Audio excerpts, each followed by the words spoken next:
todos e todas, é uma grande satisfação ter essa oportunidade de espichar a celebração do aniversário dos 90 anos do nosso grande, a gente chama de mestre, mas ele é mais que doutor, Lamartine Pereira da Costa. Acima de tudo, é um grande amigo, uma pessoa afável, que consegue fazer ciência com bom humor e com muita tranquilidade, um exemplo para todos nós. E o SEV, né, dentro do pioneirismo que tem essa marca, né, decidiu fazer uma celebração dos 90 anos do professor Lamartine e, para tal, convidou algumas pessoas para fazer algumas perguntas. Essas pessoas estiveram diretamente envolvidas com o professor Lamartine ao longo de sua longa história profissional e, para nossa não surpresa, é que as pessoas que ouviram falaram, espera um pouquinho, não é possível, porque só essas 4 pessoas celebraram o aniversário do professor Lamartine. Então, nós decidimos congelar o aniversário do professor Lamartine, ele não passou de 90, mas convidamos alguns colegas para continuarem fazendo perguntas ao professor Lamartine, e com isso nós estamos ampliando, né, essa base de conhecimento que é tão peculiar do professor Lamartine, sempre muito à frente do seu tempo. E antes de trazer a primeira pessoa para fazer a sua primeira pergunta, eu convido o professor Laércio, que é o presidente do Centro Esportivo Virtual, que também está aqui conosco. Professor Laércio, fala é sua. Ficou um pouco hierárquico isso de presidente, mas eu me recoloco aqui como orientando do mestre há mais de meio século, e era fatal que o tempo dedicado ao aniversário não ia ser suficiente para que todos os participantes, ou uma boa parte dos participantes, mandassem perguntas. Ao mesmo tempo, cada resposta do mestre Lamartine merece um destaque. Então, houve a decisão de fazer essa segunda parte, que chama Lamartine 90, que é um evento que vai ter. As pessoas mandaram as perguntas por vídeo, que o professor Bramante vai anunciar, e a gente vai, cada assunto, a gente vai multiplicar nas redes, no Instagram, como snacks que o pessoal fala, shorts, uma coisa pequena, mas que possa rodar no Instagram, no TikTok, nas redes, né? Cada tema, cada pergunta, cada tema provocado pela pergunta vai ser capilarizado pelas redes. Essa é a ideia. E eu agradeço, mestre, é uma honra estar aqui, é um momento histórico de estar com o Bramante e o Lamartine, é uma coisa muito importante na história do SEB, na história de cada um e certamente na história da educação física do Brasil. A honra é minha. Muito bem, muito Certamente a bom. honra é minha. Bom, dando sequência, então, a primeira pergunta aqui é feita por uma pessoa que conviveu e convive muito com o professor Lamartine, que é a professora Ana Miragaia. Então, vamos lá à pergunta da professora Ana. Olá, sou Ana Miragaia, mestre e doutora em Educação Física, professora da Universidade Estácio de Sá. Eu também faço parte do grupo de pesquisa em estudos olímpicos da UERJ.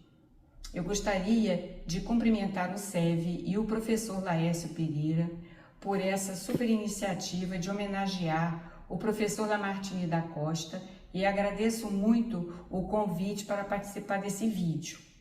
Nessa ocasião tão especial, parabenizo o nosso querido mestre e fonte de inspiração para todos nós, celebrando os seus 90 anos e sua obra de extrema relevância para a construção da educação física no Brasil e no mundo. Eu conheci o professor Lamartine pessoalmente em 1996, quando me candidatei ao mestrado da Universidade Gama Filho, né? Mas eu já o conhecia há muito tempo por suas diversas publicações, seus artigos, seus livros, né?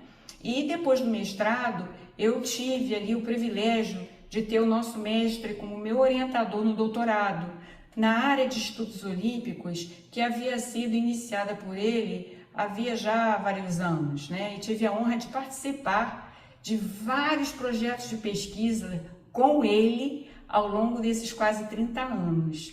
O professor Lamartine é um inovador, ele busca tecnologia, ele busca inovação e as aplica nas várias áreas de educação física, sempre visando o desenvolvimento delas e sempre à frente de seu tempo, com muito sucesso. Bem cedo em sua carreira, ele desenvolveu uma base científica inovadora quando trabalhou com pesquisa na área de treinamento esportivo.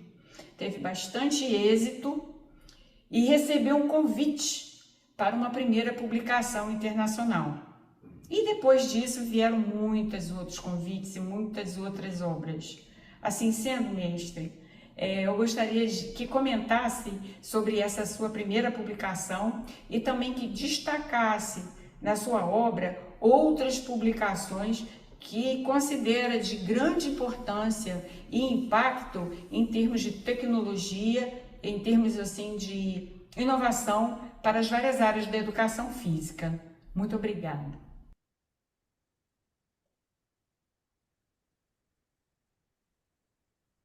Professor Lamartine?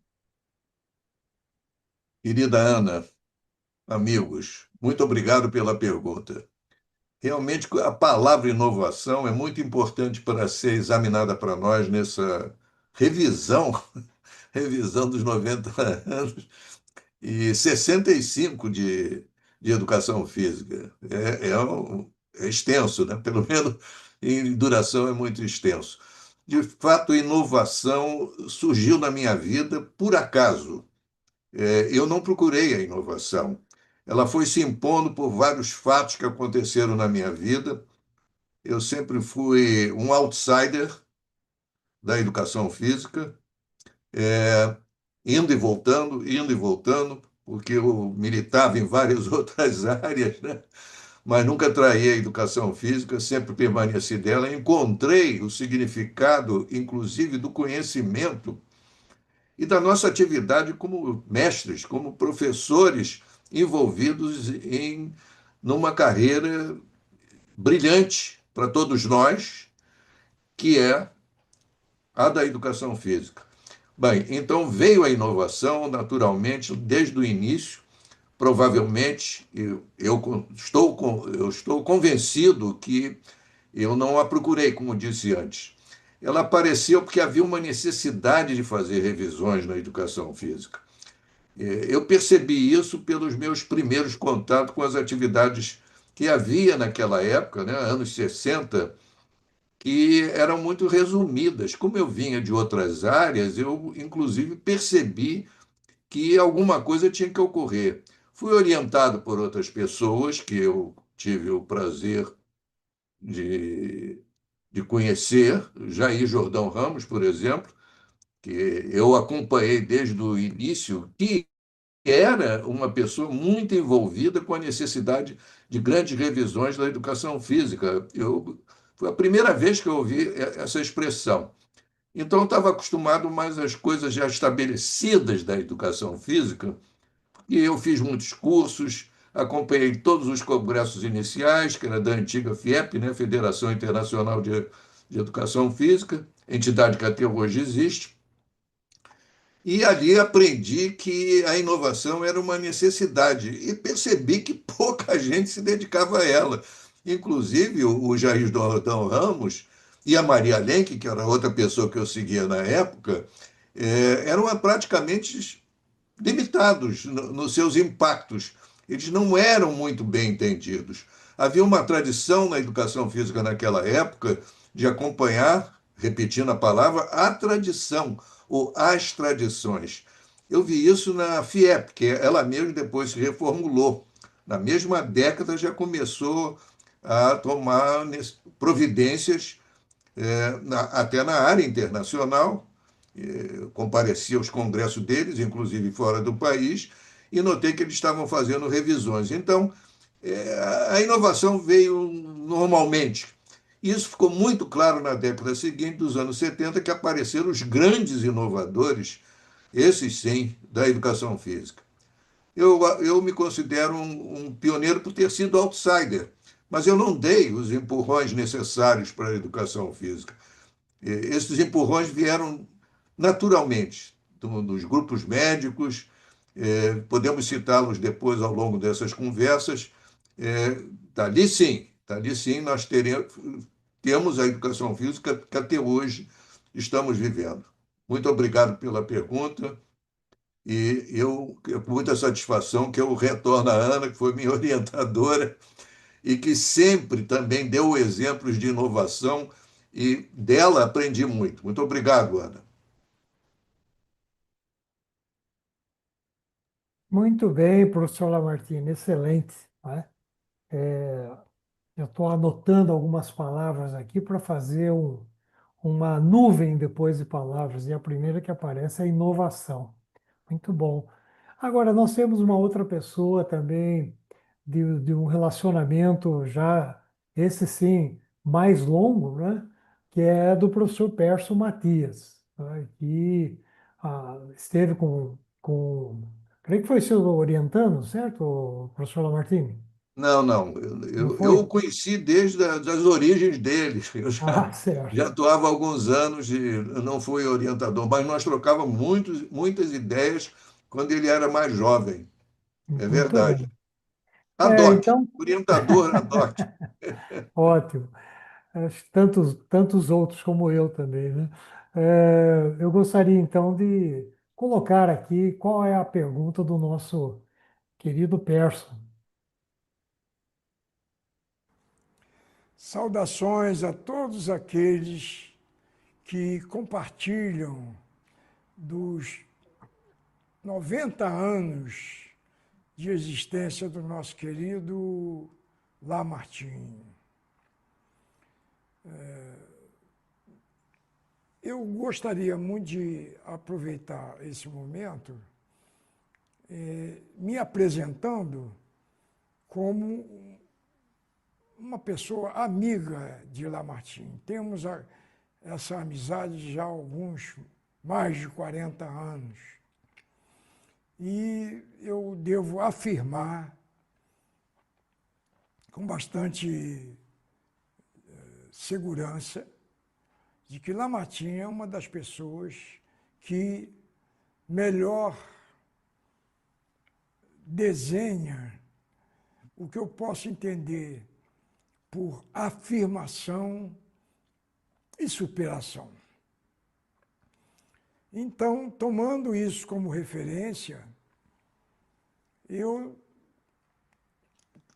gostaria muito de poder solicitar a Lamartine que tecesse algumas considerações sobre o corporativismo e suas possíveis relações com os processos evolutivos e inovadores do conhecimento, particularmente tomado como referência a sua construção de história civilizatória. Um grande abraço a você, Lamartine, e que a gente possa receber essa nova oportunidade daqui a muitos anos. Muito obrigado, Persson. Eu gostaria de anotar inicialmente que eu fiz uma amizade com o Persson que ele era mais jovem, né? E sempre trocamos ideias e eu acho que nós nos desenvolvemos juntos durante muito tempo. E estou feliz de vê-lo que nós até hoje estamos mantendo essas considerações. Indo para o assunto, que é um assunto delicado, né? De nós termos grupos dominantes na educação física, se é assim que eu posso comentar, né? Usando uma expressão mais, uma definição melhor, eu gostaria de dizer que isso é uma característica das áreas acadêmicas de um modo geral, não é somente da educação física. É que nós todos pertencemos à educação física, então temos uma certa ansiedade de desenvolvimento e achamos que haver esses grupos que tentam e influenciam a nossa área sejam nocivos. Até certo ponto, sim, mas isso é espalhado pelo mundo inteiro. Isso é da área acadêmica de um modo geral. O brilhantismo da área acadêmica, e eu não quero teorizar no assunto, mas tentar responder do ponto de vista individual, é, que esse é o objetivo do nosso encontro hoje, né? Isso tem dado certo porque a questão de realce dos melhores aparece através das ciências, então há uma certa compensação. Provavelmente veio essa questão do poder instituído e mantido nas universidades por grupos,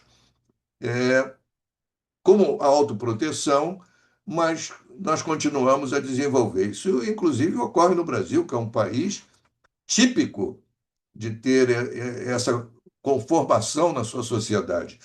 Não é somente na educação física, no país inteiro. O Brasil é um país, talvez exemplar, de ter grupo dominante. Há muita literatura a esse respeito, eu não vou me alongar, nem chatear todos com essas considerações, mas isso é conhecido de todos. Então, eu também percebi isso na educação física logo no início. Aprendi muito na fase da FIEP, que era o grupo dominante nos anos 60 e vinha dos anos 50.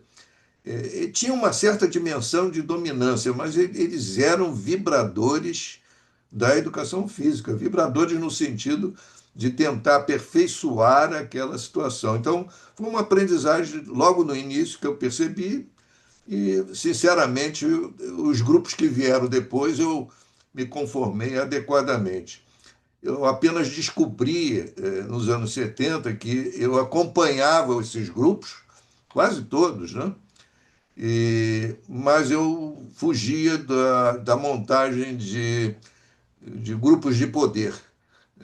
Não me adaptei a isso, não. Eu preferia uma atividade solo, atividade individual, ou de pequenos grupos, ou de orientadores, ou com objetivos específicos de projetos que iam aparecendo. Até hoje eu sou assim.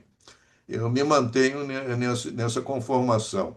A minha, a minha carreira acadêmica demonstra isso.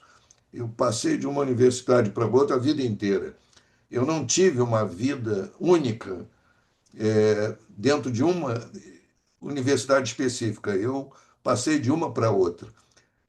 Muita gente acha que isso aí é uma instabilidade. Talvez seja, mas eu me conformei muito nesse sentido e até hoje me comporto desse jeito. Respeito a todos, tive brilhantes oportunidades de aprendizagem nessas universidades todas. Talvez até eu seja resultado dessa diversidade de convivência com tantas universidades, tanto do Brasil como do exterior, que eu também participei de 4 universidades do exterior, e na mesma situação.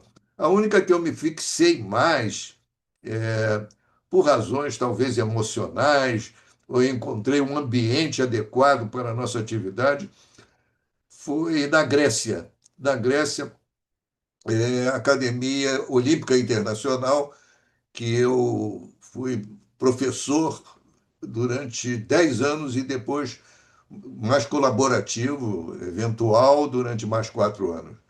Aí sim, aí eu tive 14 anos da minha vida ali, ali eu me encontrei. Há várias razões que deverão até aparecer progressivamente ao longo dessa nossa conversa. Muito obrigado pela resposta, pela pergunta mais uma vez, e uma resposta que muito me agradou a voltar ao passado.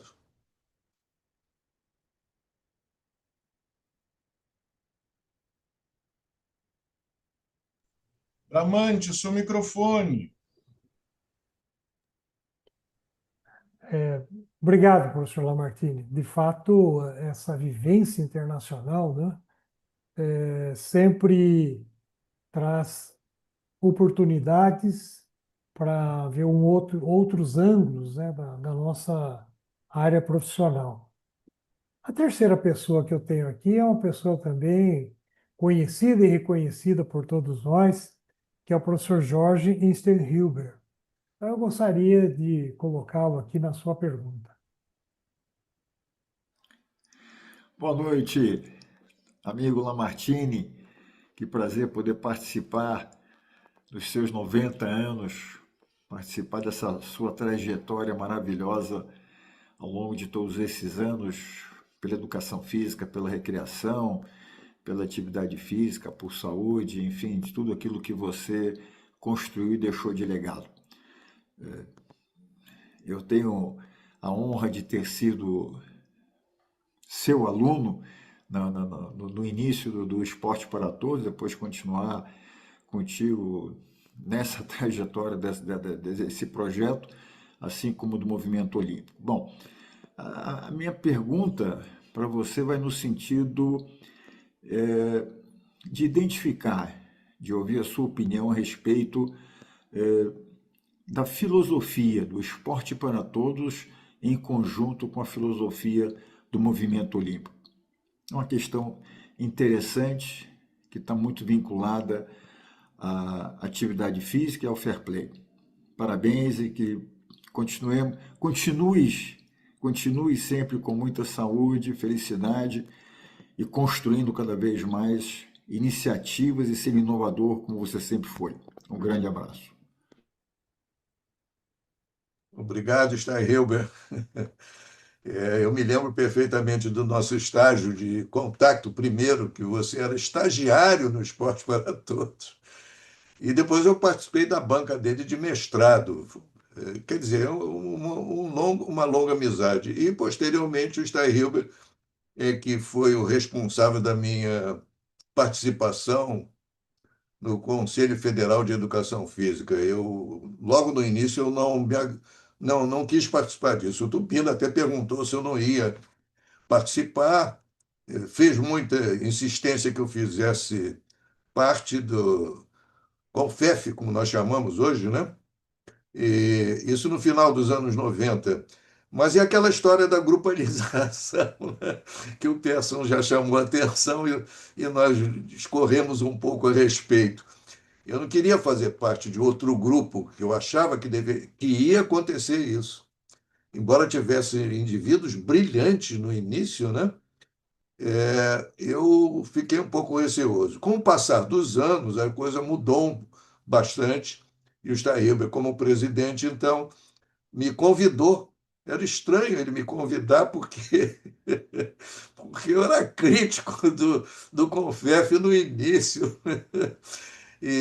Mas acabei me convencendo que era uma boa oportunidade de aprendizagem. Então, lá passei eu aí uns 4 ou 5 anos no Confef, nos anos, já no século XXI, né?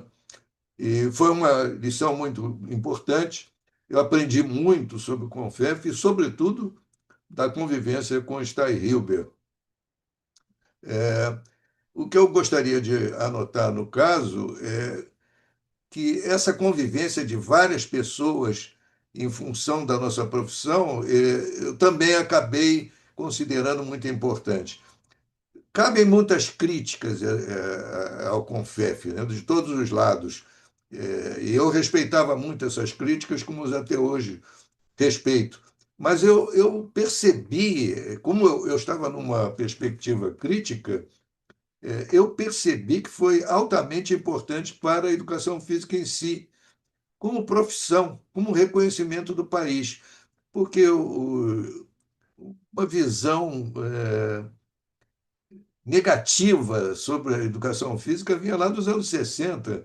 Eu passei por algumas dificuldades por causa disso. Eu vinha de uma área mais ligada aos conhecimentos científicos, né? E, de repente, eu entrei na educação física e muita gente começou a me criticar, mas você vai se envolver com esse pessoal, isso não leva a lugar nenhum. Eu fui aprendendo ao longo do tempo como conviver com essa situação e o Confef me trouxe uma experiência muito grande a respeito. E eu acho que muitos de nós, apesar de haver defeitos ainda na instituição, que talvez sejam até normais, né? Pela própria natureza do que ela é uma organização representativa da classe. Não estou pensando em perdoar o que é feito, nós temos que procurar sempre o melhor, mas ela deu identidade à profissão, que isso é muito importante. E eu acho que esse processo continua, e eu me orgulho de continuar a vislumbrar a nossa profissão como necessária de compartilhar com as demais no mesmo nível, caracterizando-a como pelo lado positivo que ela representa, que para todos nós, profissionais da área, nós conhecemos, mas nem sempre somos reconhecidos pelas outras áreas. Eu citei há pouco a minha convivência na Grécia, né? Com o pessoal olímpico, que era curioso. A educação física não era a maioria, né, do esporte. Havia gente de todas as áreas. É interessante isso, da educação, da filosofia, principalmente da filosofia, da sociologia, antropologia. E lá eu aprendi que essa convivência em conjunto com várias áreas de saber era muito importante e a educação física se saía muito bem. Eu notei isso pelos meus colegas e depois na convivência com os outros profissionais. Talvez tenha sido isso que me prendeu tantos anos naquela entidade, que era uma aprendizagem de vida profissional e de melhor entendimento da educação física. Aliás, o envolvimento com os estudos olímpicos, se eu não estou me alongando muito, também deveu-se muito a isso, que na fase da academia eu entendi o que era um movimento olímpico, que também é muito sujeito a preconceitos, não é somente a educação física. Até hoje, ele é dado a preconceitos. E havia esse interesse de ter uma visão diferente das atividades físicas, até diferente do que nós aprendíamos na nossa profissão.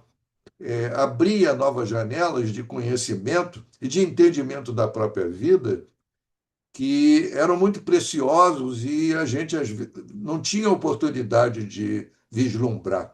Então, retornando ao Steinhubel, eu é que agradeço o meu envolvimento com ele e do apoio que ele deu a outros projetos que eu estava envolvidos, né? Eu eu cheguei ao ponto que estou porque eu sempre fiz projetos inovadores e sempre aparecia alguém, né, ou que gostava de mim ou da minha laia que apoiava esses projetos. Então, deram certo. E eu acho que o Atlas do Esporte foi uma coisa gigantesca e muito necessária para a educação física, com os seus 410 autores, né, e 20 editores. Se não fosse o Steinhebert, nós não teríamos realmente chegado ao final da verdadeira da verdadeira enchente de problemas que surgiram com a produção de uma obra tão ambiciosa e que finalmente deu bons resultados e até hoje dá bons resultados e exemplos. No Brasil, são raras as profissões que conseguiram se autografar dessa maneira, né? Autobiografar, desculpe, da maneira que o Atlas fez. Na verdade, ele recuperou a nossa vida. Ela deu entendimento à nossa vida, deu significado à nossa vida. Então, é um projeto do Confef que deu certo. Deu certo e reflete o próprio desejo que nós vemos de entender a educação física ver o seu presente e estabelecer o seu futuro. Muito obrigado mais uma vez. Professora Martini, eu vou furar o bloqueio aqui, porque o Jorge fez uma pergunta inicial, a relação da filosofia do esporte para todos e do movimento olímpico, né? Algumas semelhanças. Qual a sua visão sobre isso? Você está certo, eu me mantive mais no Confef porque a imagem do Starrilber me prendeu a isso e ele começou por aí. Eu acabei me esquecendo da pergunta dele. Mil perdões, foi o contato pessoal que desviou o assunto. O Esporte para Todos, ele teve um grande início na Europa, parecia uma coisa muito revolucionária, e os inovadores todos, o pessoal mais jovem, né, profissionais mais jovens, aderiram, isso nos anos 70, né? Por acaso eu vi o início do Esporte para Todos, que eu estava fazendo um estágio na Alemanha, no início dos anos 70. E por acaso, então, eu acompanhei logo no início, fiz um primeiro artigo em português sobre o assunto, que apresentei no SESI, né? É interessante isso. Eu trouxe a novidade e expliquei o que era. E depois acabei me envolvendo numa campanha que aconteceu posteriormente. Então, a história do Esporte para Todos é muito curiosa dentro da educação física, tentando estabelecer em poucos minutos o que aconteceu. Houve uma expansão imensa nos anos 80 e foi até o início dos anos 90. Nós participamos, né? Eu, pelo menos, me envolvi muito aqui no Brasil até 92 e depois mais no exterior até 2001, 2002, 2003 e por aí vai. Note-se que eu e a Ana Miragaia, que já compareceu à nossa reunião de hoje, nós trabalhamos 4 anos num levantamento de 36 países e 87 gestores e professores universitários que tinham envolvimento com o Esporte para Todos. Então, nós temos aí um posicionamento de entender o que aconteceu, não somente no Brasil, mas nos outros países. O Esporte para Todos nunca agradou o esporte tradicional de competição.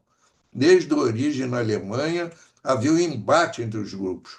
Aqui no Brasil, isso não foi tão evidenciado, a não ser num determinado estágio que eu fui convocado pelo Congresso, pela Câmara Federal, para dar, dar explicações do que estava acontecendo, que estavam criando situações embaraçosas com relação ao esporte, ao futebol. A bancada do futebol do Congresso é que me chamou, que me requisitou para falar, e eu expliquei todas essas situações e disse que não havia nada contraditório aqui no Brasil. Em alguns países havia, de fato, havia confronto.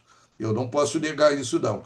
Mas aqui no Brasil, não, desde as origens que nós procuramos convivências. Então, houve essa preocupação. Depois eu fui aprendendo, na fase mais de visitas internacionais, que não somente foi aqui no Brasil.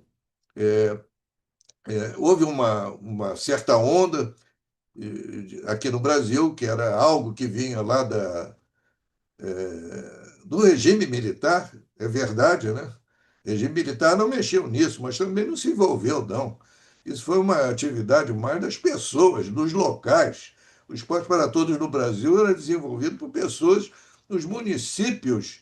E, por acaso, eu acho que esse foi o segredo que nós descobrimos, que até hoje eu acho que é o segredo do próprio esporte formal. Mas eu não vou entrar nesse assunto, a não ser que venha em outra pergunta.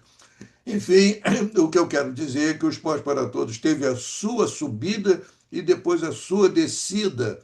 Isso aconteceu na maioria dos países. Hoje ele é residual. Apenas o Vaticano dá uma grande ênfase ao esporte para todos, que deveria substituir ao esporte formal de competição, alta competição, devido aos vícios que representa o esporte de alta competição. Mas isso não tem acontecido com grande sucesso. de maneira que nós estamos convivendo mais com o esporte tradicional e criou-se uma tendência interessante.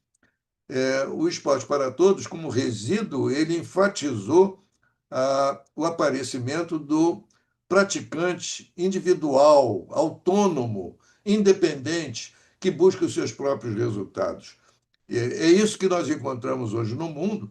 Talvez tenha sido uma solução boa. Eu não cheguei ainda a uma conclusão, porque quando a coisa é mais individual, ela dá mais um sentido de democracia, de escolha. E o esporte para todos sempre teve uma certa tendência de procurar explicar às pessoas o porquê das necessidades das atividades físicas. E nem sempre isso funcionava muito bem. Nós até hoje não encontramos no mundo inteiro, e a Organização Mundial da Saúde já chamou a atenção disso, nós não temos tido sucesso em explicar ou motivar ou convencer as pessoas para as atividades físicas. O Esporte para Todos envolveu essas pessoas através de eventos. E eu não vou me alongar nisso, que é muito longo, né? A explicação dessas situações, então teve algum sucesso e, de certa forma, em muitos países competiu como o esporte formal.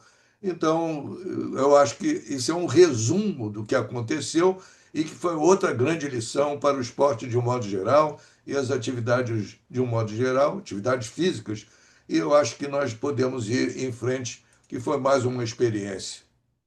Excelente, professor Lamartine. Nós temos uma próxima pergunta do professor Ciro Coelho. Olá, pessoal. Sou Ciro Coelho, licenciado pela Escola de Educação Física do Exército. Sou militar da reserva e também faço parte do grupo de estudos olímpicos da UERJ.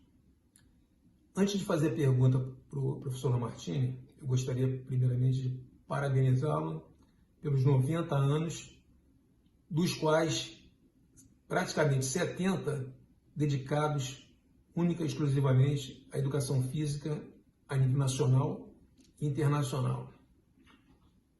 Mestre, eu tenho uma pergunta para o senhor.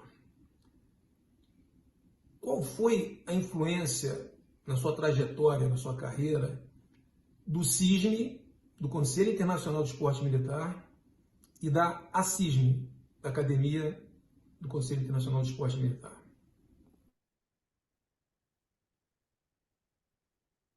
Ciro, muito obrigado pela pergunta, é um prazer revê-lo. Você é um grande amigo e me traz, eu acho que uma das. Já que nós estamos também falando sobre a minha trajetória na educação física, traz uma pergunta que lembra o início dessa trajetória. Eu fui produto da necessidade de inovar a educação física e fui produto da internacionalização, ou seja, a convivência com outros países no sentido de um desenvolvimento local, nacional, que muita gente confundia antes de acompanhamento. O pessoal antigo da FIEP, não todos, mas a maioria, como eu aprendi, achava que nós devíamos acompanhar o movimento que havia no norte da Europa. E assim foi. A história da educação física, desde o século XIX, era acompanhar as escolas europeias de preferência, né? Escola alemã, escola francesa, até a escola espanhola houve de tudo aqui, e do norte da Europa. Então, nós éramos copiadores. A Maria Lenk, eu fui seguidor dela logo no início, né? Muito cedo, trabalhei com ela em 1961 e aprendi dela que nós precisamos ser internacionais, sim, para não nos mantermos longe do conhecimento, captarmos o conhecimento, mas desenvolver condições próprias de pesquisa e desenvolvimento do conhecimento.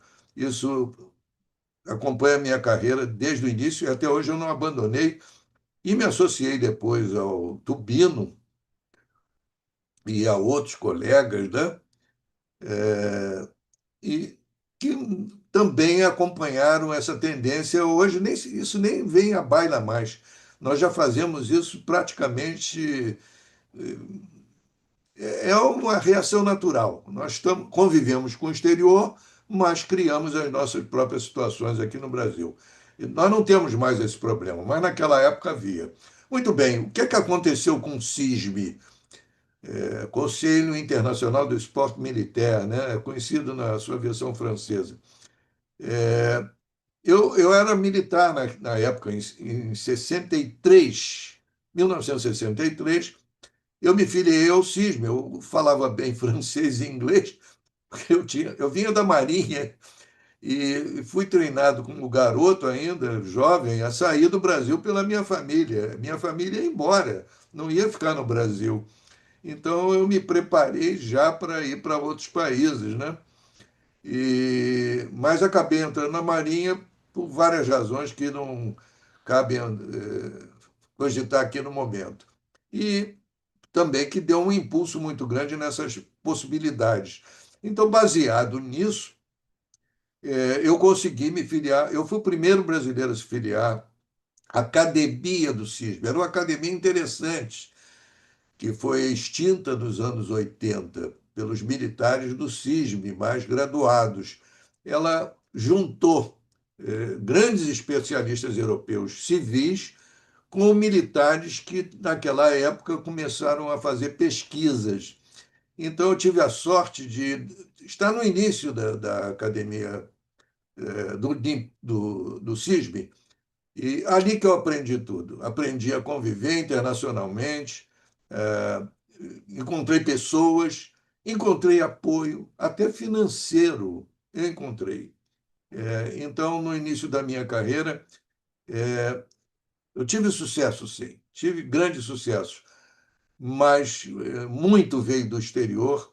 E eu sou muito agradecido a isso, respeito que houve do CISM, me tornei amigo do secretário-geral do CISM, Raul Mollet, que era um grande especialista também, e ele é que estimulava a academia do CISM, era ele. Ele era militar da reserva, mas era um grande nome no esporte olímpico, inclusive, né? Foi um dos maiores líderes da Europa em olimpismo. E foi uma grande amizade. De certa forma, ele me protegia, viu? Me proteger porque não tinha, na América Latina, não tinha muita gente disponível para eles se desenvolverem. Então, eles viam em mim uma espécie de uma solução. E eu corri dentro dos trilhos das soluções que eles ofereciam. E foi muito interessante. Isso demonstra também que a gente pode ter muitos instintos de desenvolvimento, mas se nós não temos uma certa sorte, uma certa capacidade de buscar os apoios devidos, as coisas não acontecem. Então, através da Academia do CISM, eu aprendi a fazer as coisas acontecerem. A coisa chegou a tal ponto que, acho que foi em 65, 66, eu não me lembro bem, o Raul Mollet me mandou para o exterior para dar cursos. Eu dei curso no mundo árabe, de treinamento desportivo, imagine. Eu tenho a impressão que eu fui o pioneiro, sair alguém da educação física brasileira e, posterior, dizer aos outros como as coisas aconteciam ou deveriam ser. Porque naquela época, e desde que eu saí da Escola de Educação Física do Exército, nós seguimos os estrangeiros que nos visitavam e davam cursos aqui. Eu fiz vários desses cursos, aliás, brilhantes, né? Não é uma crítica, não. Nós somos produto desse pessoal também. Mas nós éramos produtos deles e copiadores deles. Então, os brasileiros eram simples copiadores, mas eu acho que isso começou a reverter um pouco com essas iniciativas. Já nos anos 70 não. Nos anos 70 veio uma geração que não é a minha geração, já é a geração do Laércio, né? Que já havia essa busca de autonomia, até por uma necessidade própria, como o Matsudo, por exemplo, o Vitor Matsudo e outros colegas, né, da época, que nós sempre temos que recordar isso, que ali realmente foi a origem de um desenvolvimento autônomo e de uma espécie de organização que um auxiliava o outro, como o Selafis, que criou para nós na educação física, também o Colégio Brasileiro de Ciência do Esporte, e os cursos de mestrado que surgiram no final dos anos 70, que eu participei logo, inicialmente com o da USP, depois na UFRJ, também participei, e que criaram, então, a educação física que até hoje nós estamos convivendo. O Laércio já é dessa fornada de líderes que criaram novas situações de educação física que nós convivemos até hoje. Então, a internacionalização foi uma chave essa que eu faço questão de realçar, que eu acho que nós precisamos mantê-la porque é um dos segredos do desenvolvimento de qualquer área, é o intercâmbio com o exterior. Muito obrigado, Ciro. Professor Lamartine, nós temos aqui uma pergunta agora do professor Paulo Lobato. Vamos ver o que o professor Paulo pergunta. Prezado mestre Lamartine Pereira da Costa, é um prazer estar aqui nesse momento encaminhando a você uma questão que eu tenho certeza foi muito importante para mim num período em que me iniciava na formação acadêmica, na pós-graduação.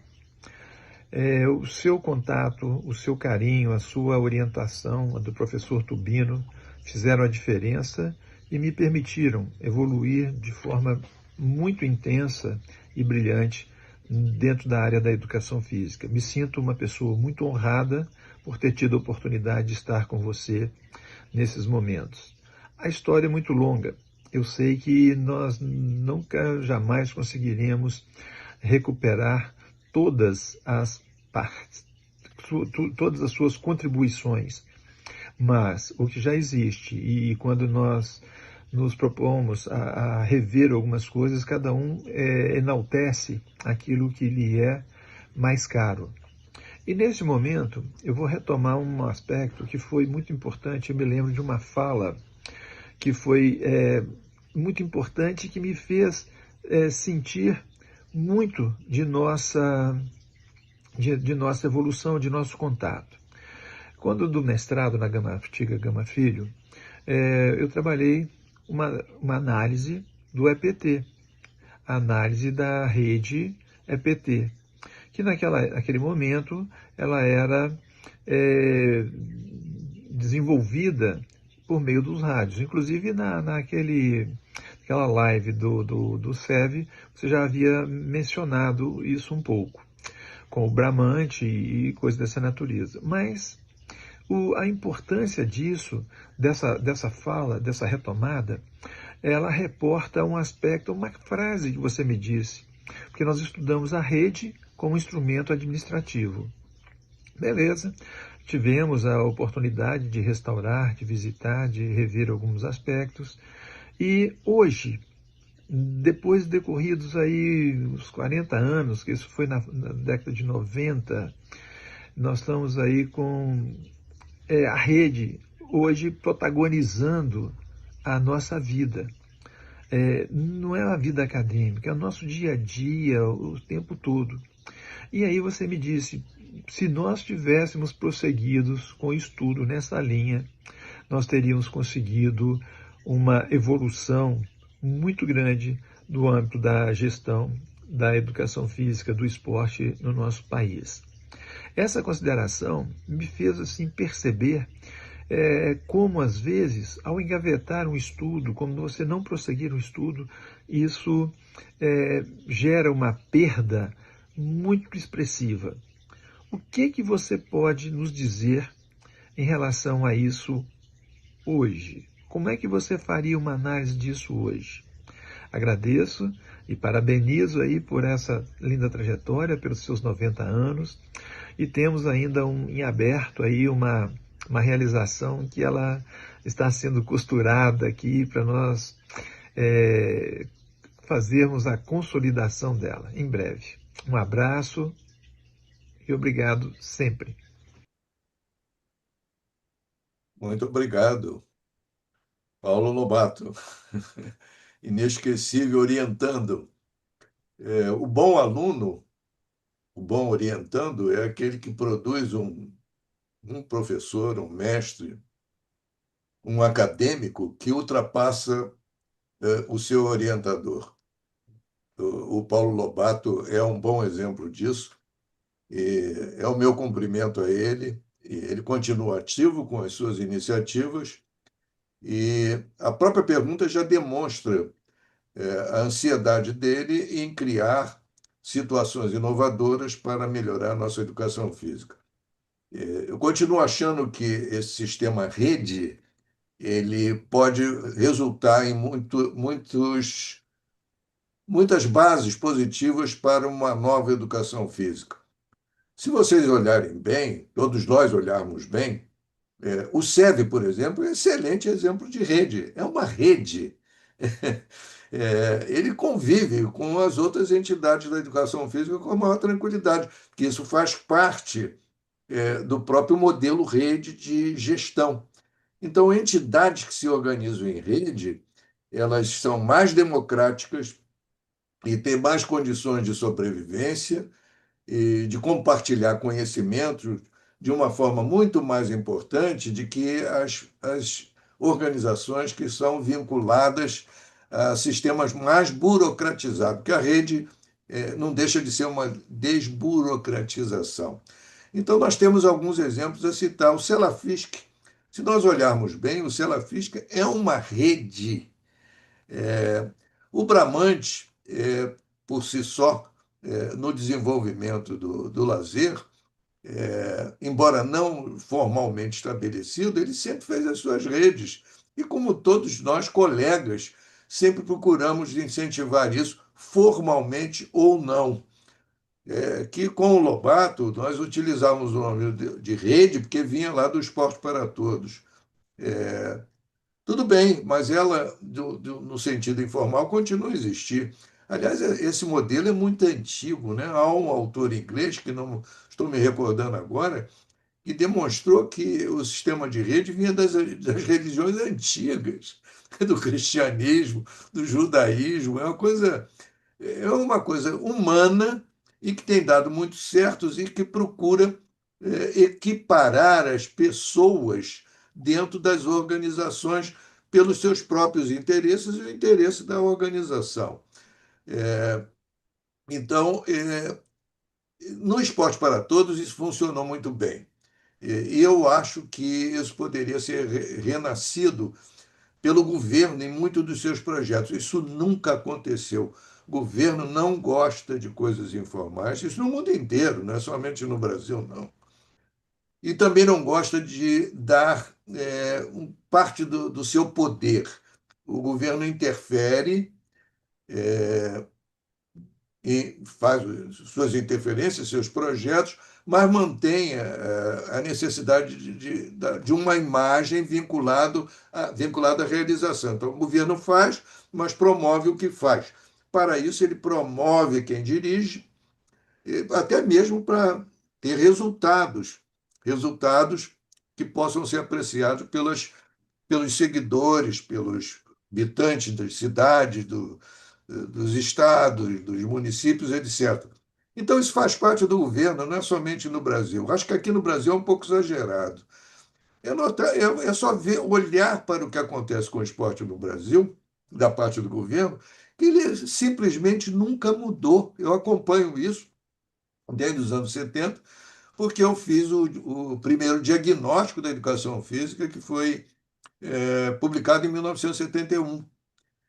Já naquela época, já demonstrava do poder que havia dos governos a nível local, nacional, estadual, e nunca mudou. E é curioso que passou por governo militar, governo democrático, e continua a mesma coisa. Eu não consegui ver diferença na direção da educação física e do esporte até hoje, desde os anos 60. É uma característica brasileira. Nós somos péssimos em administração governamental dessas áreas, péssimos. Tive vários exemplos desse assunto ao longo da minha carreira, que eu não vou me alongar no momento, porque eu quero voltar à questão da rede. Já a rede, nós juntamos os resultados dos melhores possíveis, inclusive de dar acesso maior aos mais jovens, aqueles que estavam iniciando, como também, aí sim que é o ponto fulcral de tudo isso que eu estou falando. Ele mostrou a capacidade dos municípios brasileiros realizarem coisas por sua própria iniciativa. Porque quando entra o governo federal ou estadual e quer aparecer por questões, às vezes, eleitorais ou até mesmo de promoção dos seus dirigentes, eles inibem os locais. E os locais aprenderam a conviver com isso e procuram vantagens extraídas desses projetos. Isso acontece não somente no esporte, mas é espalhado pelo Brasil. Mas o esporte é típico nisso. Então, nós não caminhamos bem em gestão governamental dessas áreas. A rede pode ser uma solução. Como eu já disse antes, não é uma inovação, ela é antiquíssima. No Esporte para Todos teve uma grande lição, todos nós aprendemos. É curioso que eu mesmo descobri que eu estava escrevendo posterior as vantagens da rede. Está escrito em inglês isso e publicado na Alemanha. Imaginem vocês. E no Brasil, nós colocamos alguma coisa assim, alguns trabalhos e livros de revisão do Esporte para Todos, mas não foi adiante. O caso do Lobato é isolado. Eu acreditava que isso ia se multiplicar, mas isso não ocorreu. É uma pena. É uma pena porque, do sentido informal, nós temos bons exemplos, como eu já citei, o Selafisc, o SEV e algumas outras entidades que funcionam em rede, mas não formalmente. Então, é uma convivência de indivíduos que querem realizar coisas e até mesmo de uma forma voluntária ou querem criar o seu desenvolvimento pessoal ou das pessoas que estão junto a ele no lugar onde que ele mora, ou ele vive, ou ele quer se realizar. Então, é uma coisa muito óbvia, pertence à gestão há muitos anos, eu não preciso entrar em detalhes, não fui eu que inventei isso, nós adotamos para o Esporte para Todos e teve um sucesso bem razoável, inclusive criando o sentido de voluntariado, que é muito reduzido no Brasil, esse impulso voluntário das comunidades. E o Esporte para Todos, ele teve um momento que nós tínhamos 9.000 voluntários. E eu mesmo fiquei espantado com isso. E nenhum de nós que estávamos no centro, no Rio de Janeiro, né, que era a central de divulgação do Esporte para Todos, nós nem conhecíamos essas pessoas, estavam espalhadas aí pelo Brasil. Então, eles criavam suas próprias iniciativas. Nós descobrimos um outro Brasil com essa questão de rede. Ele existe sim, mas ele não é respeitado. Muito obrigado pela pergunta. Excelente, professor Lamartine. Conhecemos o novo Brasil, né, através da rede. Realmente é uma afirmação muito forte. E vamos dar sequência aqui, porque agora nós temos o professor Sérgio Sartori com a sua pergunta. Boa tarde a todos. Eu sou Sérgio Sartori, formado pela Universidade Federal Rural do Rio de Janeiro, APFiano, ex-conselheiro federal, professor da educação básica e também do ensino superior. Antes de realizar minha pergunta, quero deixar meu especial cumprimento ao Laércio pela iniciativa em promover esse belíssimo momento. E, naturalmente, cumprimentar nosso querido Lamartine em comemoração aos seus 90 anos de vida e brilhante história de contribuição à nossa profissão. Dentre as quais, gostaria de destacar algumas que tive a felicidade de participar como coadjuvante em seus projetos. Primeira, a realização do primeiro estudo acadêmico sobre identificação e classificação das atividades de academias, desenvolvido pela primeira turma de mestrado em administração da Universidade Gama Filho. Isso lá nos anos 80. Outra marcante foi ter sido colaborador na produção do Atlas do Esporte do Brasil, em que me confiou apresentar os dados sobre o movimento apefiano através da sua história. Além dessas experiências, não poderia deixar de registrar a honra que tive em fazer parte do plenário do CONFEF, em que o senhor teve a sua participação como membro. Partindo, então, para a pergunta. Professor Lamartine, considerando o movimento EPT como um dos marcos que tivemos na história da educação física e, de alguma maneira, sua relação com a luta pela valorização da profissão, tendo, inclusive, possibilitado a publicação de uma carta, a Carta de Belo Horizonte, denominada Reflexões sobre a Educação Física Brasileira, gostaria que o senhor apresentasse sua apreciação sobre o movimento EPT e o movimento de valorização da profissão de educação física e, se possível, manifestasse suas considerações sobre os indicativos e predicados consignados na referida carta e, em seu juízo de valor, quais se encontram em processo de amadurecimento ou consolidação. Obrigado e abraços. Obrigado, Sartori. É um grande prazer ouvir você e ter contato com você e com a sua experiência, que eu sempre fui um seguidor. Gostaria de citar outra vez e rapidamente a pesquisa que foi feita sobre academias. Foi a primeira, olha, uma inovação aí, nos anos 80. A academia vem dos anos 30, até com professores estrangeiros que chegavam ao Brasil, vindos da Europa, né? Muitos fugidos, né? E que tiveram muita influência no Brasil. A academia é resultado deles. No levantamento de 71, que eu trabalhei com 80 pessoas, hein? 80 pessoas em 71, para levantar a educação física no Brasil. Surgiu a questão da academia. Nós tínhamos 600 academias nessa época. E isso me chamou a atenção, que parecia algo isolado, de professores isolados, mas tinha um certo posicionamento na sociedade que já chamava atenção. Nos anos seguintes, e ainda diante da falta de informações, eu acabei criando o primeiro levantamento de academias no Brasil, nos anos 80, que, de fato, ficou registrado com um pioneirismo e que demonstrou um perfil que até naquele momento nós desconhecíamos. Hoje a academia é um dos elementos mais importantes da educação física brasileira. Nós temos 64 mil academias, 32 mil que podem ser reconhecidas internacionalmente, e nós somos o segundo país do mundo, depois dos Estados Unidos, em academia. Nós temos 12 a 13 milhões de pessoas que frequentam a academia. Comparado com a população, ainda é muito pouco. Mas, do ponto de vista de realização, é uma grande realização que eu chamo a atenção. Então, feito o registro, nós passamos, então, para as questões relacionadas ao esporte para todos.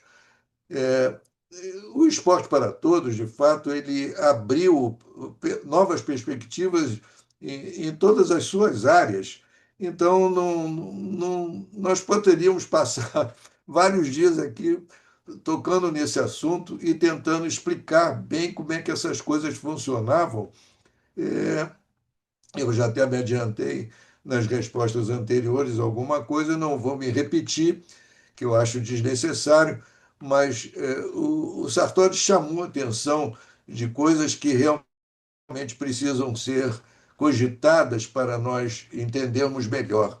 Trata-se de um assunto que precisamos deixar no passado até para projetarmos o nosso futuro. Nós vimos, pelas lições do Esporte para Todos, que é importante a autonomia do praticante. Nós vimos também que a descentralização e a maior autonomia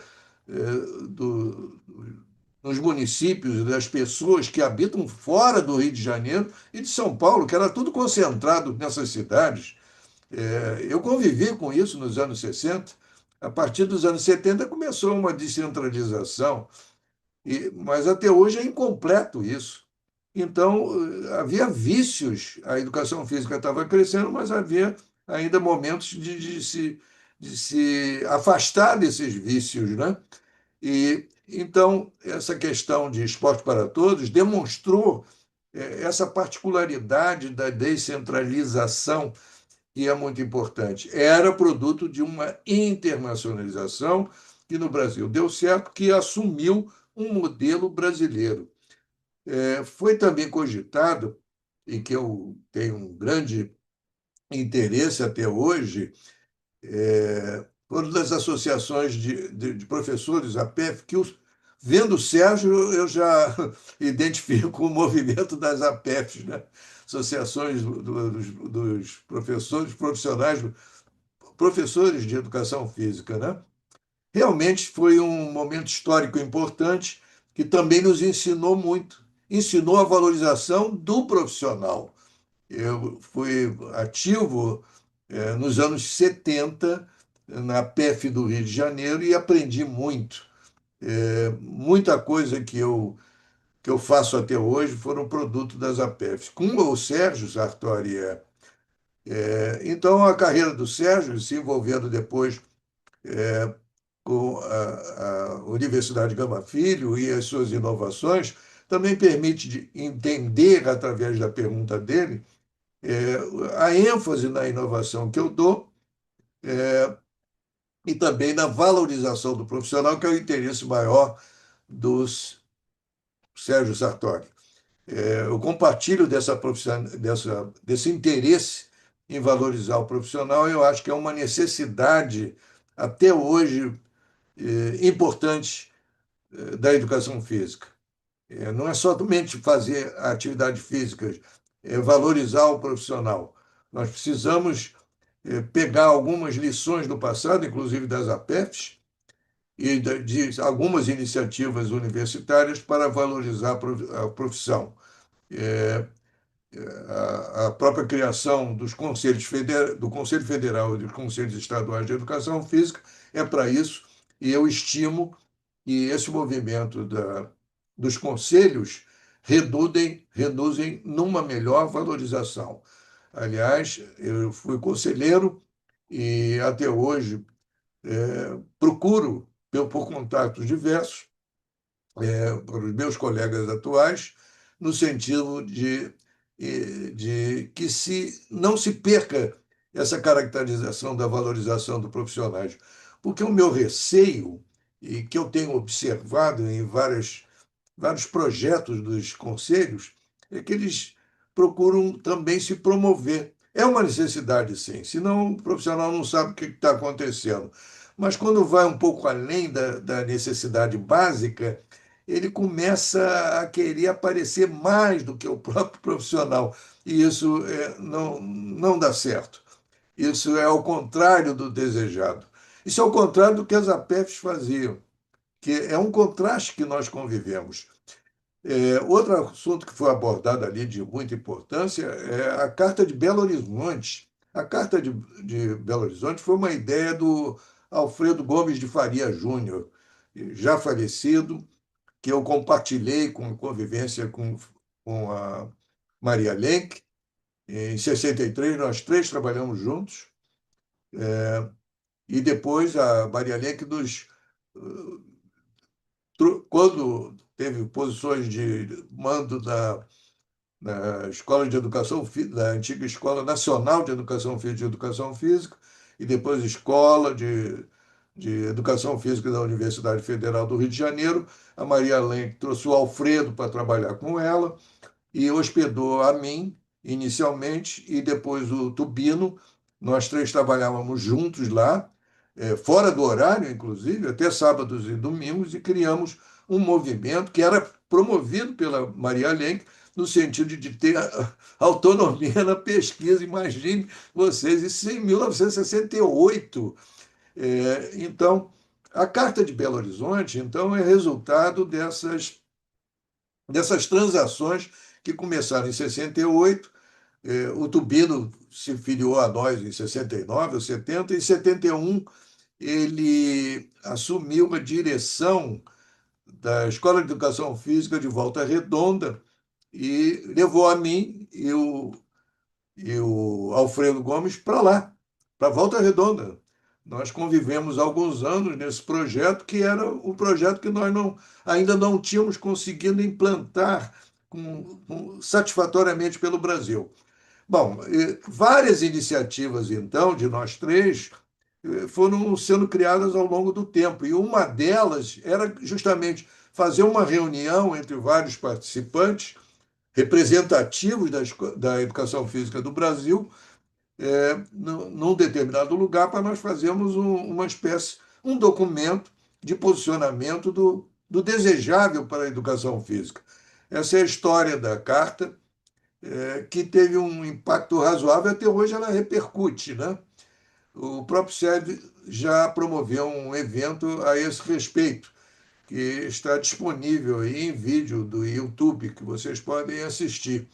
Então, essa carta, vamos dizer assim, também foi algo pioneiro, que ela mencionava a pesquisa, no sentido que nós trazíamos da experiência do Alfredo, do Tubino e minha, como também já acertado com profissionais de vários estados da federação, que se reuniram, então, para estabelecer pontos de apoio para o desenvolvimento correto da educação física. Alguns pontos de apoio até hoje são prevalecentes, sinal que nós estávamos com intenções bem sedimentadas e bem estudadas para as ocorrências futuras.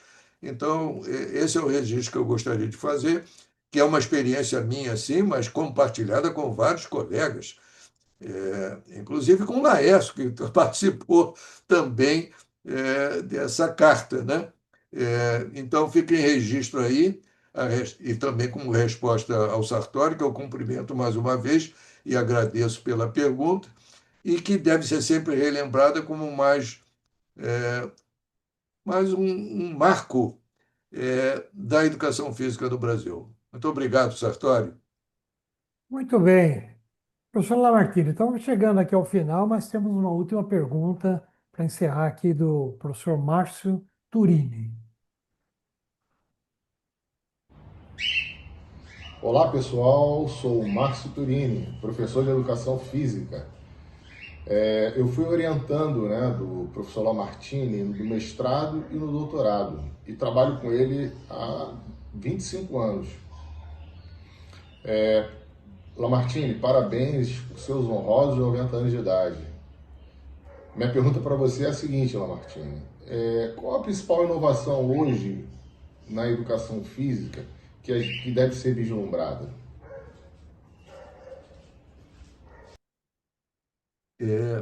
Bacana, eu não ouvi bem a pergunta.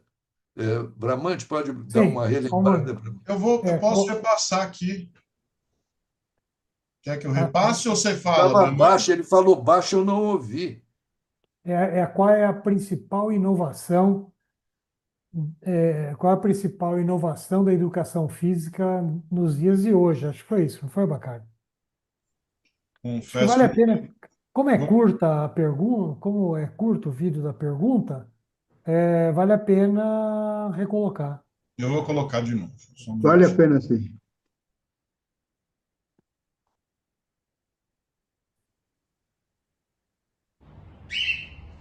Olá pessoal, sou o Márcio Turini, professor de Educação Física.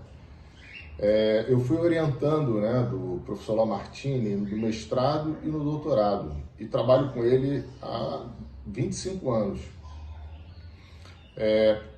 Lamartine, parabéns por seus honrosos 90 anos de idade. Minha pergunta para você é a seguinte, Lamartine. Qual a principal inovação hoje na educação física que deve ser vislumbrada? Muito obrigado, Torini, pela pergunta. Ele fez uma pergunta sobre inovação, porque ele conhece muito bem as minhas preferências. É muito interessante isso. O Turini, até hoje eu trabalho com ele num grupo que nós temos que discute muito a ética da educação física, discute a educação física. Não vou entrar nesses detalhes que chegarão ao conhecimento de todos, devem chegar ao conhecimento de todos, em algum momento adequado. Mas nós já temos, inclusive, livros publicados, né? E o Márcio é um grande exemplo de aluno que superou um mestre. Então, eu fico muito à vontade para responder a pergunta dele. Sim, a inovação ela está se modificando ao longo do tempo. Como eu estou nisso desde os anos 60, né? Eu tenho sentido isso. O significado da inovação passou apenas como um instrumento de desenvolvimento do início, né? E de mudanças. E hoje ela assumiu a posição de supremacia. A tecnologia vive das inovações, e, de certa forma, até exagerada. É tanta inovação que a inovação supera outra inovação e assim vai. Estamos convivendo hoje com o domínio da tecnologia digital. E ela deu uma conformação diferente à inovação que nós conhecíamos do passado. Eu convivo essa situação no Museu do Esporte, de eletrônico, né? Museu do Esporte, sob a direção da Bianca Gamapena, que também foi minha aluna e que hoje é minha diretora, minha presidente. Por ali nós percebemos o que acontece com o uso da tecnologia no esporte e na educação física, no dia a dia, porque o museu é um projeto de tecnologia digital. Então, uma hora é uma situação, outra hora é outra situação. E de uma rapidez que é muito difícil, inclusive, de toda uma população ou todo um conjunto de circunstâncias absorverem essa inovação, que ela é substituída. E as empresas, principalmente as grandes, aprenderam a usar isso como uma forma de dominação, porque elas conseguem ultrapassar essas limitações e usam a inovação até como um instrumento de mercado.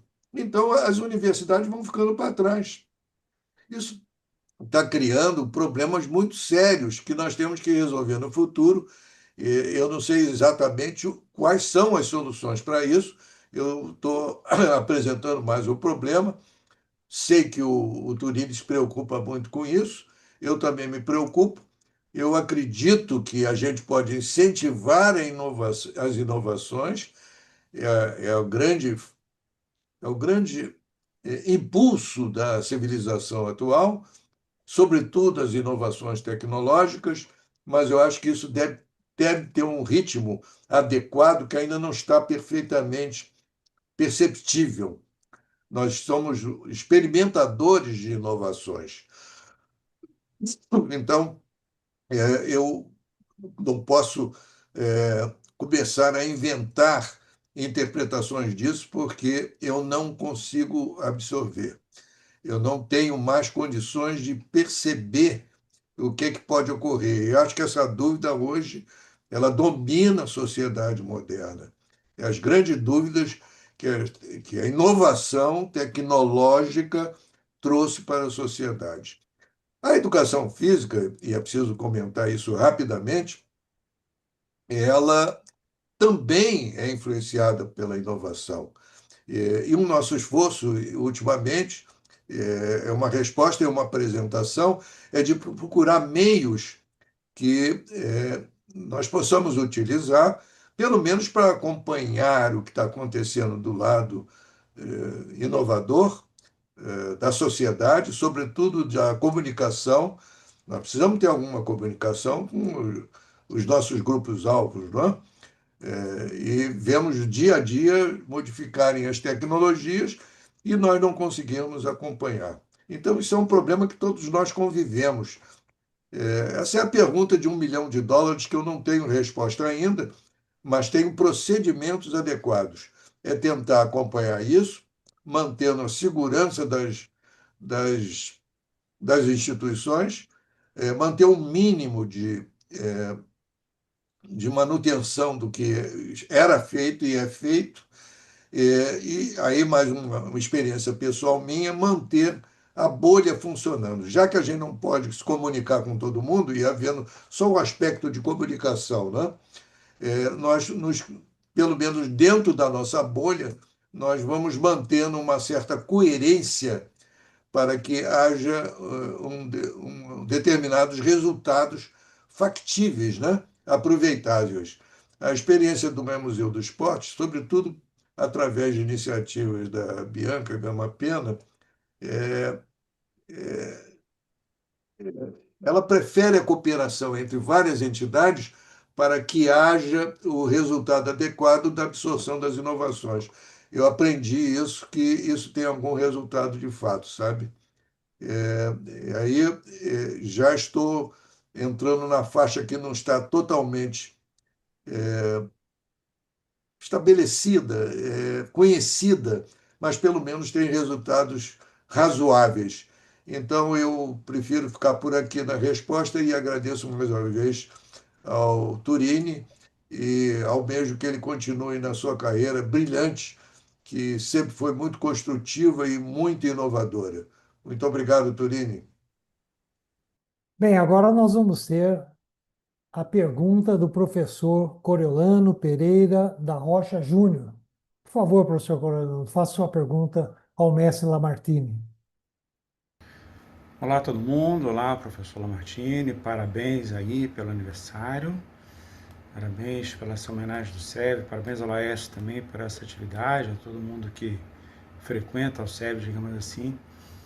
Lamartine, na verdade não é uma pergunta a fazer, mas ouvir de você um comentário acerca dessa tua longa trajetória na educação física, os vários campos que pôde percorrer, as várias instituições onde pôde trabalhar. Como é que você percebeu essa construção desse campo, dessa área ao longo desse tempo? E especificamente, de maneira mais detalhada, como tem percebido a construção do campo dos estudos históricos em educação física, esporte e lazer? Como é que percebe essa área com a qual você também contribuiu, trabalhou durante o tempo nessa sua trajetória? Mais uma vez, parabéns e abraço. Muito obrigado, Coriolano. É um prazer rever você. A resposta à sua pergunta se liga muito a uma experiência que você conhece bem, que você chegou a publicar o livro. É sobre a memória da Escola de Educação Física de Volta Redonda. Eu preciso realçar essa questão da Escola de Educação Física de Volta Redonda, porque o grupo originário que começou realmente a encarar a educação física de uma forma diferente e que até hoje está presente entre nós. Esse grupo tinha como liderança o Alfredo Gomes de Faria Júnior, na Universidade Federal do Rio de Janeiro. Eu o acompanhava, não pertencia à universidade, mas eu o acompanhava sempre. Estava todo dia lá na sala do Alfredo, que depois incorporou o Tubino. O Tubino, depois que a Maria Lenk saiu da direção da escola e que colocava o Alfredo numa boa posição naquele momento, inclusive de reunir todos nós para novas ideias da educação física, ele nos levou todos do grupo, mas não da universidade, né? Para Volta Redonda. Volta Redonda ficou com o grupo originário, foi logo no início, ele foi o primeiro diretor da Escola de Educação Física de Volta Redonda, Tubino. O Tubino, então, conseguiu reunir pessoas da universidade e outras pessoas mais jovens que tinham surgido naquele momento que não pertenciam a esse grupo. Eu era do grupo originário. Gostaria de citar até alguns nomes, aproveitando a sua presença aqui nesse evento, que foram juntamente conosco, que pertenciam à universidade. É o Pavel, que é da natação, o Capino Sul, que também era de um nível parecido com o Pavel, eles estavam entrando na Escola de Educação Física da Universidade Federal do Rio de Janeiro nessa época. O Luiz dos Santos, que estava querendo entrar, mas não conseguiu fazer concurso, né, que ele veio da medicina, e o Célio, que não pertencia a esse grupo, e o Cláudio Gil, duas personalidades famosas na educação física que também seguiram o Tubino, eram do Rio de Janeiro, o Célio Cordeiro, do voleibol, e o Cláudio Gil, que era médico cardiologista, que depois se destacou muito na educação física. Então, esse grupo todo foi originário, digamos assim, no meu entender, do muito que se faz da educação física de hoje. Em particular, nos aspectos históricos. Ainda no tempo do Alfredo, da Universidade Federal do Rio de Janeiro, nós já estávamos lidando com a história. Tentamos até fazer alguns rascunhos a respeito, né? E tivemos continuidade em Volta Redonda. Mas em Volta Redonda, o aspecto era diferente, porque nós tínhamos ideias dos inovadores, mas nem sempre nós tínhamos o conhecimento. Por isso que houve tanta insistência aí já do Tubino, né? E depois incorporado muito pelo Alfredo Gomes de Faria Júnior. Eu vi tudo isso no sentido da internacionalização, que eu vinha dela, já expliquei aqui nos nossos encontros. Então, a nossa preocupação era trocar conhecimentos com o exterior, no sentido, então, de criar essas. Não é criar as disciplinas, que elas existiam. Já existiam livros sobre história da educação física desde os anos 30. Não é bem isso. Mas nós queríamos uma coisa mais aperfeiçoada, uma visão melhor desse entendimento da educação física. E a história sempre me promoveu muito. Eu acabei não dando continuidade àqueles impulsos de Volta Redonda, a não ser em alguns aspectos, né, como treinamento esportivo. Mas a história ela só renasceu depois, nos anos 90, que também teve a interferência do Tubino. Ele dirigia a educação física da Universidade de Gama Filho, e lá ele conseguiu trazer um dos congressos de história da educação física dos anos 90, que eram mais concentrados em São Paulo. Houve iniciativas e foram realmente os pioneiros da nova história da educação física. Mas a Gama Filho sucedeu-se e eu cheguei até a presidir um dos congressos de história. Então, me envolvi muito com o assunto. Nessa mesma década, eu me organizei, dentro da minha visão internacionalista, com autores ingleses, e cheguei até a publicar na Inglaterra livros de história.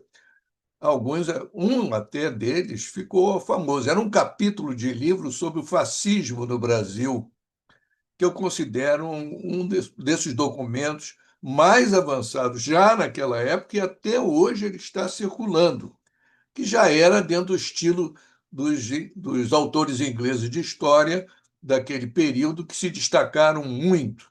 Enfim, nós tivemos uma composição para a criação, não somente da história, eu poderia me alongar com você em várias outras áreas dessa visão da educação física moderna. Ela não foi desenvolvida só por esse grupo que vinha primeiro da Universidade Federal do Rio de Janeiro e depois de Volta Redonda. Não somente. Os grupos que se sucederam, até em São Paulo, basicamente em São Paulo, né? E outros estados também, A educação física se descentralizou começando nos anos 80 e entrando nos anos 90. Se descentralizou e aí ela tomou a postura, o perfil que nós conhecemos hoje. Quer dizer, o nosso pioneirismo foi limitado. Eu diria que você está focalizando mais a história, mas eu gostaria de focalizar vários outros se nós tivéssemos tempo para discutir melhor esse assunto. Mas esses vários outros, então, eles tomaram consciência e desenvolvimento em diversas universidades brasileiras. Minas Gerais, por exemplo, no Sul, a Universidade do Rio Grande do Sul, Universidade Federal do Rio Grande do Sul, cuja educação física, e de Santa Maria, também no Rio Grande do Sul, que naquele mesmo período tomaram assumiram posturas muito semelhantes à que nós já fazíamos naquela época. Então, e depois foram adiante. Então, eu acho que aí nós criamos a educação física no estilo que nós conhecemos hoje e, sobretudo, na questão da história, porque a partir dos anos 90 apareceram novos autores, e até bem adiantados, que até hoje estão aí presentes, esses sim que nós podemos julgar, então, que eles são realmente o reflexo da visão moderna, da historiografia moderna na educação física de hoje. Grande abraço para você. Bem, agora nós temos um publicitário, que é Fernando Bacari, que também tem uma pergunta ao professor Lamartine. Por favor, Bacari, faça sua pergunta ao professor Lamartine. Lamartine, mestre, eu tenho uma pergunta para você, mais falando de futuro, né? Queria saber como é que você enxerga o grande número de profissionais na área de educação física. Porque, por um lado, ele mostra o interesse das pessoas pela área, por outro, ele gera uma super oferta de profissionais e pressiona os salários. E, diante desse cenário, o que você recomenda para um profissional recém-formado na área? Olha, você tem razão, isso sempre me preocupou.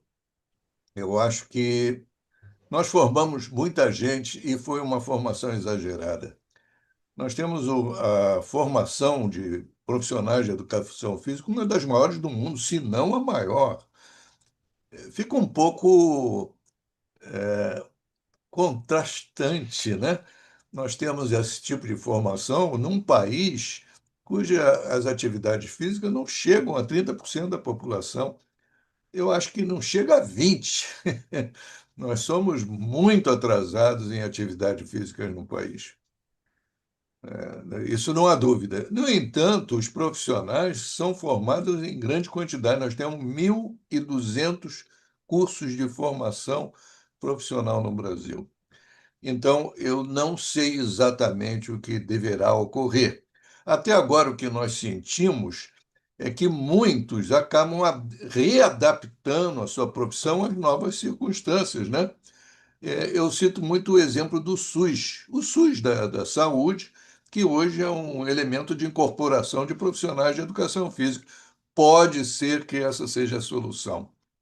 Porque a educação física, se ela se deslocar para a saúde, ela já trabalha nisso há muitos anos, até da história da educação física, não é nenhuma novidade. Mas agora eu tenho a impressão que será crescente a necessidade de entender uma educação física ligada à saúde, até mesmo por questões ambientalistas. O mundo está mudando, ele está cada vez mais agressivo no seu meio ambiente, a temperatura de calor é crescente no mundo inteiro e até causa de grande mortalidade na Europa, no norte da América do Norte. E nós estamos vendo verões sucessivos cuja temperatura aumenta. Então, há uma certa tendência a entender a educação física como resiliência, como uma forma de proteção. Isso é saúde. Isso é saúde. Aí eu vejo um grande papel do educador físico se nós podemos citá-lo dentro do âmbito da educação. É realmente formar as pessoas, ou ilustrar as pessoas com novos conhecimentos, e elas resistem mais às dificuldades ambientais que nós todos deveremos enfrentar para o futuro. Eu digo isso porque você falou no futuro. O futuro ambiental do mundo não é muito otimista, não é muito otimista. É extremamente pessimista. Os estudos atuais que já estão circulando da Organização Mundial de Saúde, da Organização Mundial de Meteorologia, são muito concentrados nessa ideia. E não é só a educação física que deve ser mobilizada, é todas as outras áreas que têm alguma relação com a saúde, a medicina, a, a nutrição, a fisiologia. Então, nós somos de uma geração, vocês mais, eu já sou de gerações passadas, que vai enfrentar uma nova postura da educação física. Agora, o curioso nisso também é que esses estudos mostram que a educação física ela não deve, estamos falando uma hipótese, caminhar sozinha nesse novo mundo de dificuldades para as pessoas e cujas pessoas vão tentar, da melhor maneira possível, sobreviver, e a educação física passa a ser um elemento de sobrevivência e de saúde. Então, o que ocorre é que há uma certa tendência à educação física se aliar a outras áreas. Ela está cada vez mais ligada à medicina, e a medicina também já procura muito a educação física. Nós estamos organizando, no momento, se é possível comentar isso, né? Porque um momento é sempre difícil da gente localizar numa pergunta que examina o passado, né? E que agora se projeta no futuro. Mas já vou insistir mais no futuro nesse momento. Então, a educação física tende a ser multidisciplinar. Ela sempre teve essa tendência. Eu sou produto disso, né? E há vários outros profissionais também. Eu não me considero um educador físico puro sangue. Ao contrário, eu venho de outras áreas. E há muita gente assim e deverá aumentar muito. Nós já vemos uma classe médica grande já envolvida nesse tipo de atividade. Eu acho que as próprias organizações internacionais, como a Organização Mundial de Saúde, ela vai tentar estabelecer como modelo tanto da área de medicina, que ela é mais ligada, né, como as outras áreas, para essa visão multidisciplinar das atividades físicas, porque trata-se de uma necessidade de sobrevivência ou de resiliência, né? Então, na obra que nós estamos fazendo, que tem uma equipe de 43 pessoas, chama-se Inteligência Ambiental no esporte, nas atividades físicas, né? Nós estamos já levando a compreensão, o entendimento da educação física numa nova perspectiva, que é multidisciplinar, que sempre existiu, mas agora a ênfase deve ser maior. Então, eu fico à disposição para entrar em maiores detalhes. Até o final do ano, o livro será lançado na COP30 de Belém do Pará, que é um evento de impacto mundial. Então, nós vamos nos perfilar a mesma ideia corrente nesta COP30 e nas anteriores, que é ver o meio ambiente como algo que deve ser respeitado, entendido e tratado com várias profissões ou múltiplas profissões, de maneira que nós podemos dar sobrevivência ao planeta. Eu fico nessas considerações, mas me coloco à disposição e espero que todos participem da divulgação e da participação na obra que está sendo organizada, que nós consideramos muito importante para o futuro de todos nós. E agradeço a sua pergunta. Muito bem, professor Lamartine, com essa sua última resposta, encerramos aqui a nossa sessão, não é? E eu, se me permite, em um minuto, eu montei a nossa nuvem aqui para provocação posterior, não agora, né? Mas inovação, afirmação e superação, grupalização, internacionalização, sistema rede como opção de gestão, valorização profissional e comunicação. Que são termos importantes, né, que você traz para a nossa reflexão e com isso nós encerramos sem antes deixar de agradecer ao Fernando Bacari. O Bacari é um grande colaborador do SEV, que faz toda essa parte de organização audiovisual. Então, nossos agradecimentos ao Bacari e Lamartine, nossos agradecimentos a você, sempre. E para mim é um privilégio poder participar desse momento da sua vida. Eu agradeço também aos colegas Bacari e Laércio e espero o melhor possível dessa produção que nós estamos convivendo agora, para que tenha os melhores resultados para as nossas atividades e a nossa profissão. Muito obrigado a todos.